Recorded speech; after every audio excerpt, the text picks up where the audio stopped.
everyone. It's my great pleasure and honor to host our Fireside Chat with two incredible leaders and visionaries. Marian Croak, who has more than 200 technology patents. She is a VP of Engineering at Google and a passionate supporter of girls in technology. And Phumzile Mlambo-Ngcuka, Executive Director of UN Women. She has devoted her career to issues of human rights, equality, and social justice, especially for women and girls. Please join me in welcoming them. So just to immediately get started, for all the girls and families that are tuning in from all over the world, I'd love for each of you to share a little bit about how you got here to where you are today.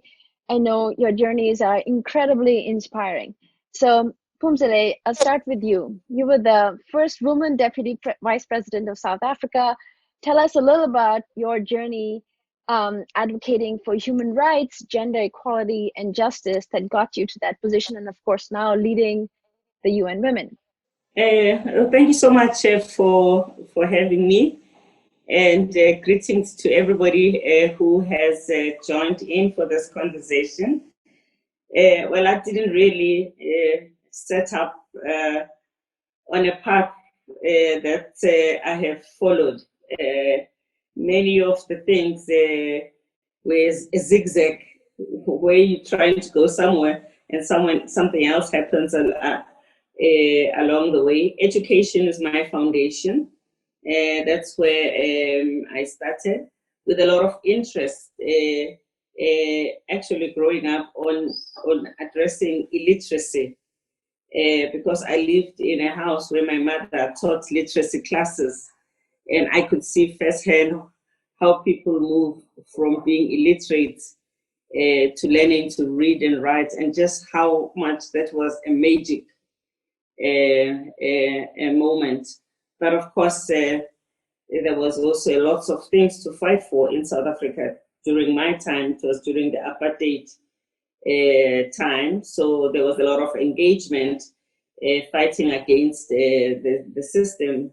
We're fighting racism, but we're also fighting gender equality, both within the struggle and in the broader context of society. And then I ended up in politics. So that's the long shot, how I ended up being in politics, and then in the United Nations later. But I mean, along the way, I actually studied for my postgrad technology and education, because education was always so important to me, so important for women. And then I realized that this technology thing is going to be needed. So I better know something about it so that I can bring it together with education.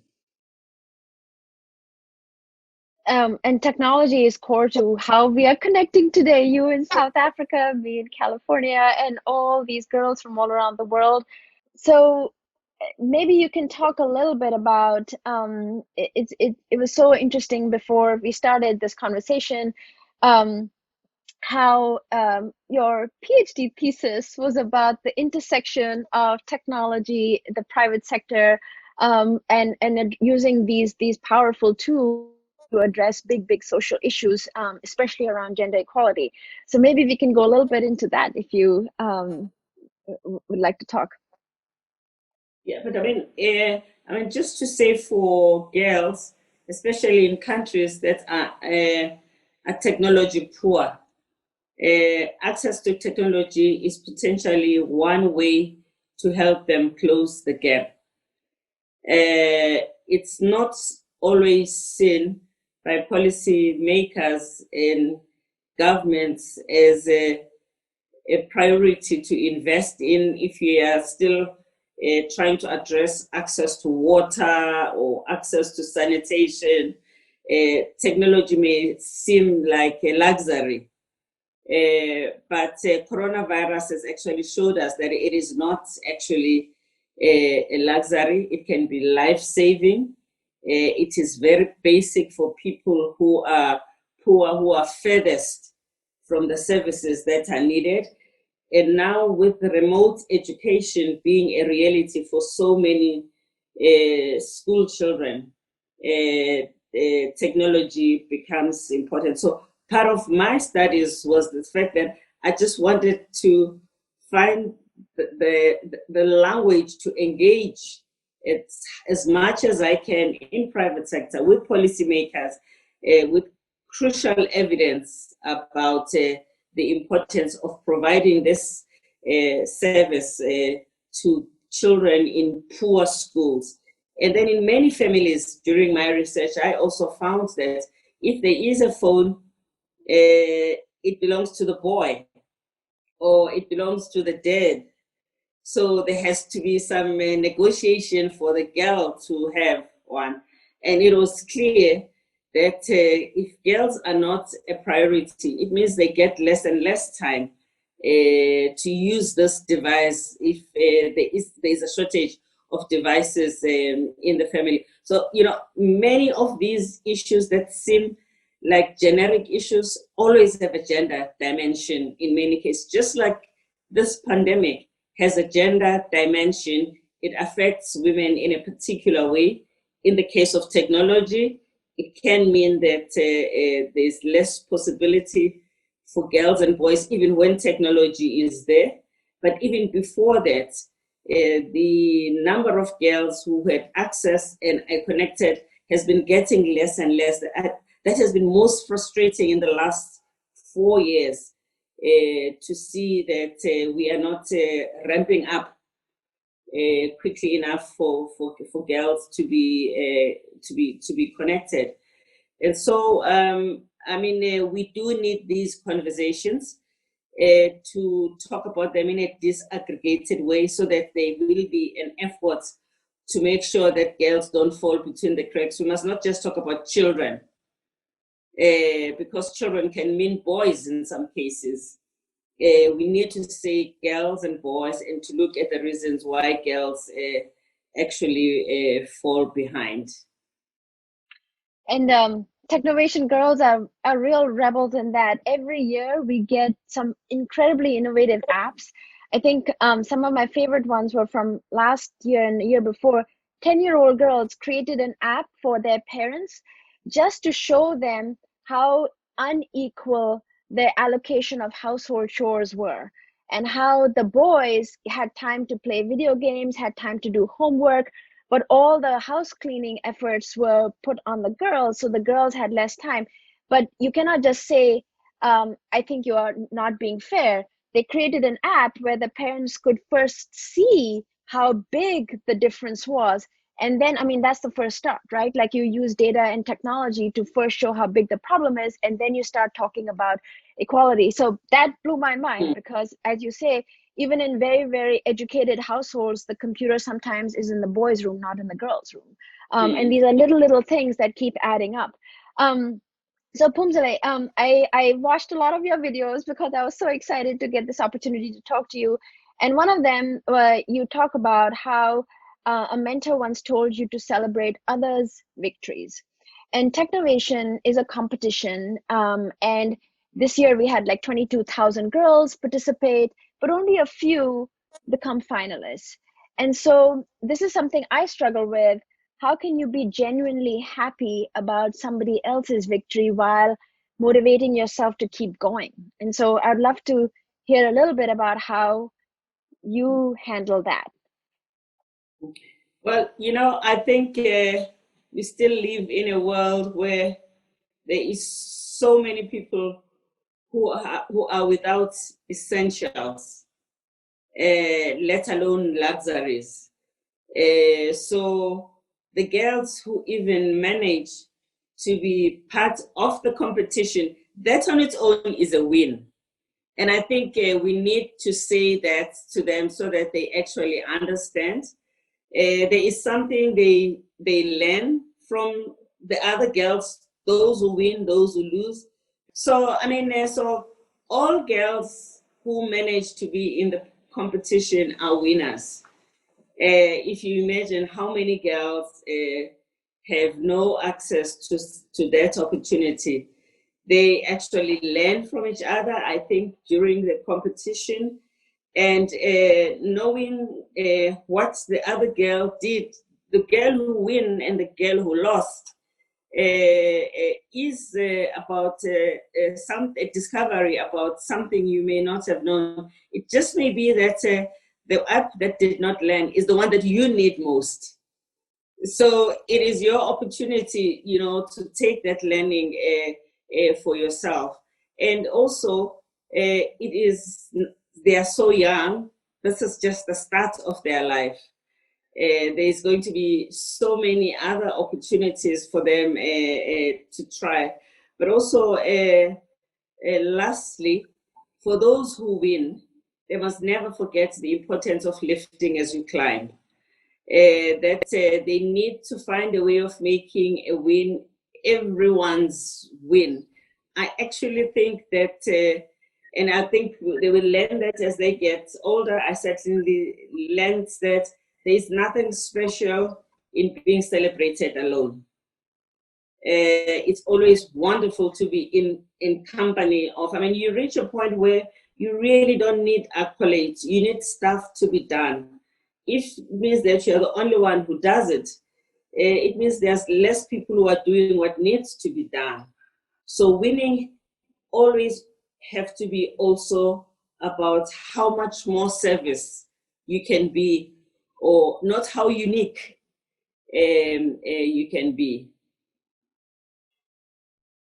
Thank you, Phumzile. And Marian, I see you. Welcome. You made it across all these. I never across give up. all these. Yes, never give up. Totally welcome. So Marian, Phumzile was just talking about her journey and her advice for inspiring Technovation girls to keep going and not give up. Would you like to introduce yourself and tell us a little bit about your journey in technology? Oh, sure, I'd love to. I've been in the world of tech for almost 40 years now, believe it or not. I started out in Bell Labs and I worked for AT&T for many, many years as a network engineer. And then after I finished my career there, I went over to Google. And my first assignment in Google was so fascinating. It was to bring internet access to emerging markets. And I loved that. I was able to bring fiber to Africa and Wi-Fi to India. And it was just remarkable. And then after that assignment, I've started working on reliability engineering for things like YouTube and advertising businesses and almost all of Google. It's been delightful. I started out, as a child, just loving to fix things that were broken. And I enjoyed just tinkering around and making things that were, just inoperable better. I just enjoyed that. And I built my career doing that. And Marian, I think I was watching a video of yours and you said that you love to make a little trouble, just enough trouble to make the world better. And I think Technovation girls are exactly that. They're rebels. They are trying to fix things that are broken, and many times in places like in big problems that are badly broken. I am curious, what is your rubric for finding a meaningful problem or a naughty enough problem to work on? Because not every problem is the same, and I'm kind of curious if you pick and choose, because the Technovation community struggles with this. Which problem is the right fit for what type of technology you have, and also that can keep your attention. If it's too simple of a problem, I may not grow with the problem. So I'm curious if you have. Yeah, so I love to look for gaps in big systems. So things that many people may know about, but other people are blind to because they're, boxed into thinking in a certain way. There's a wonderful set of principles called the innovator's dilemma, and it's when people get so focused on what is good and what works for them that they neglect to see what's coming in the future. So I'm always trying to look a little bit ahead and thinking, how could this fail? This is a great business, or this is a great technology, but how could we make it better, and where is it failing, and where are the gaps? And you can change the world thinking like that. Yeah. Phumzile, we talked a lot about the importance of technology, especially in today's times where gender is a big lens on all of the issues that we are seeing due to COVID. Um, and I love what you said, that education is the closest thing we have to a silver bullet. So what are your thoughts around what technology can do and what the private sector can do to help make the world better? Well, firstly, I mean, the issue of access to infrastructure in all schools, which is something that in a normal society you'd hope every girl would be doing, in their early years. And because of Corona, and because we don't know when life will be back to normal, as in, being in close interaction, remote learning is going to remain. But even after that, I think we're destined to a world of blended learning. So there will always be a component of remote learning, which needs people to have access to technology. So we, therefore, whether we are parents, whether we are educators, whether we are government, whether we are private sector, and as well as non-profit organizations, we need to bring our resources together to fix this. This is one problem that has a solution, that needs willpower, that needs some concern about the future, that recognizes that leaving girls out or ignorance is more expensive. That makes private sector recognize that this is expanding a market for themselves. If they teach and help girls to acquire and help schools to acquire technology, it means they are creating more client for themselves. And I think, of course, governments should know it's even better. But because it's not always obvious in governments when they are trying to juggle the money for the clinic, for the water, and so on, we actually need people who facilitate these connections. That is why conversations like this are important. Girls themselves will be their own spokespersons, and the advocates use their agency. We need parents to be that. We need enlightened people within industry to be the voice. And we also need pressure groups. And I'd like to be all of that myself. Me too. So I think Can I just say something about what she just go said? ahead. It's very much like what I was talking about, where, men have always been in certain positions. So we tend to think that's the way it's worked. It's working well. We'll keep it that way, right? And we'll have all these barriers against women without realizing, well, if we let women in, imagine what the world would be. Maybe we can do much better. Maybe we can collaborate more. Maybe there'll be peace in the world. And it's like you have to envision a new future, and not lock yourself into these boxes. Yeah. And that's a great note, Marian. I think COVID has been bringing everybody down. We are not getting to interact with each other, and so I'm kind of curious. I'll ask both of you this. What advice would you have for young girls and mentors that helps them shift their energies to helping others? Because it's so easy to think about all my own personal losses and what I cannot do, but what would be your advice to say, let's try to fix what we see around us?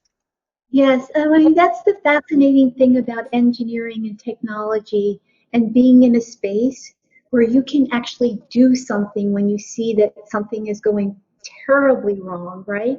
And it could be in terms of COVID, it could be in terms of social inequities that are becoming more exposed to the world. But definitely, if you can step outside of yourself and say, what little thing can I do to move away from that and to help others, achieve something different than what's going on. It's amazing how much positive energy you get from that. Mm. Phumzile, what would be your advice to young people all around, like as they are battling so many big challenges on a daily basis, to ask them to do even more to say, let's think about others? What would be your advice? Well, I mean, going beyond technology, obviously, you would like young people to take an interest in the lives of others who are less fortunate than them. So it's about making do with what you have and where you are. If you are in a community where food security is an issue and you have a little bit more, it's important for young people to care about other young people nutritional status. If you are in a situation where schools are not accessible and you can get together with some kids in order for you to do some group learning and help each other where you can't reach your teacher, maybe because you cannot even reach the teacher through technology, but you can come together and do something that enables you to help. And of course, staying healthy is very important at this time. There's so much fake news. We do need young people who understand and hopefully embrace science and are able to talk about facts and provide genuine guidance to other young people. And for those who have technology, it's important that when they have information, they should find a way of sharing it with those who do not have easy access. Because I mean, one thing about denying girls access to technology is that you shut the door for them for information. And you and I know today, we just cannot live with information. We at the same time need to learn to differentiate between useful knowledge and just information, which you can do without sometimes. So it's also making girls aware and making sure that they also have the sophistication to sort of tell the difference between just words and knowledge that serves a good purpose. I think I love that you say even if we all have a little bit extra, and I feel like I'm breathing, that's a big thing. I can help someone, and we can start with just sharing our knowledge and access to information. So thank you, Marian. Thank you, Phumzile. I know this was an incredibly short interaction with some technological difficulties, but we persisted. And this means a lot because I think the intersection of technology and gender equality is what is going to drive the world forward. And we have young people. The world rests with young people. So thank you for making time for this. And I wish you all the best, and we can only hope that we work together to make everything better. Thank you.